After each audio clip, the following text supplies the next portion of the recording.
Steno MJ dictation Ramdhari Gupta उच्च गति अभ्यास भाग 1 प्रतिलेखन संख्या 61 गति 80 शब्द प्रति मिनट डिक्टेशन शुरू होती है। स्टार्ट। सभापति महोदय, मैं वित्त विधेयक का समर्थन करने के लिए खड़ा हुआ हूँ। उत्तर प्रदेश की जनसंख्या बहुत बड़ी है और उसका क्षेत्र भी बहुत बड़ा है। इसीलिए यह आवश्यक है कि उत्तर प्रदेश को उसकी जनसंख्या और क्षेत्र के अनुसार विकास योजनाओं के लिए केंद्र से आर्थिक सहायता दी जाए। इसके बिना उत्तर प्रदेश की उन्नति होना असंभव है। भारत का किसान इस देश का जीवन है। किसान पर ही सारी खुशहाली और उन्नति निर्भर करती है। अगर उसका जीवन समृद्ध होगा तो देश भी समृद्ध होगा।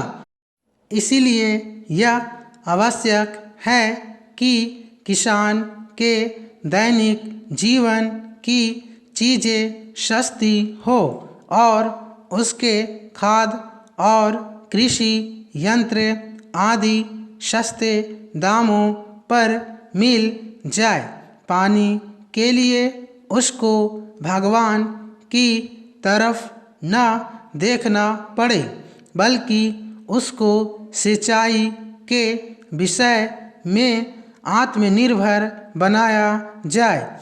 जब तक किसान को पूरी सुविधाएं नहीं दी जाएगी, तब तक देश उन्नति नहीं कर सकता है।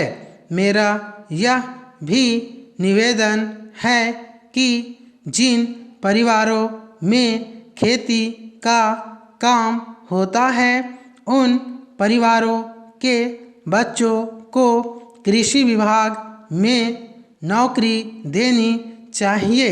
यह मैं आवश्यक समझता हूँ, क्योंकि उन्हें कृषि के बारे में व्यावहारिक ज्ञान होता है। पैराग्राफ।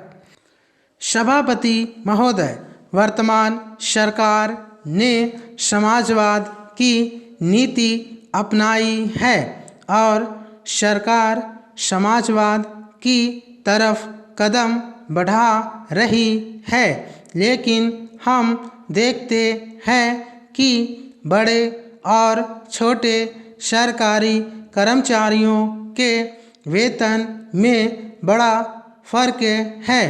कुछ अधिकारियों का वेतन हजारों में है, जबकि चपरासी आदि छोटे सरकारी कर्मचारियों को सिर्फ 5,000 या 7,000 रुपये मिलते हैं।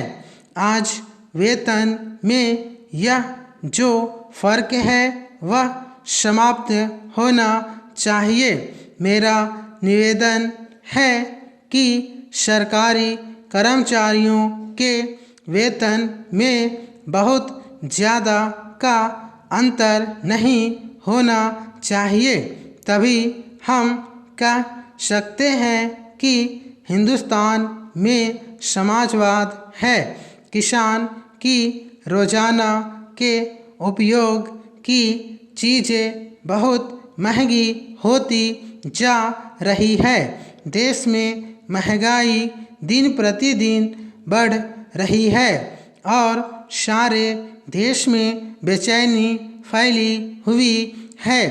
इस बढ़ती हुई महंगाई को रोकना आवश्यक है, नहीं तो देश में क्रांति हो जाएगी।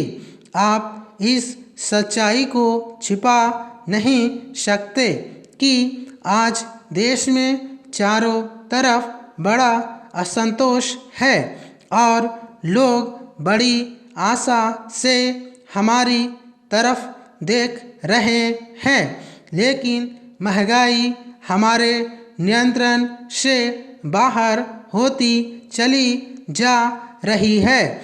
देश में काले धन की बड़ी चर्चा की जाती है।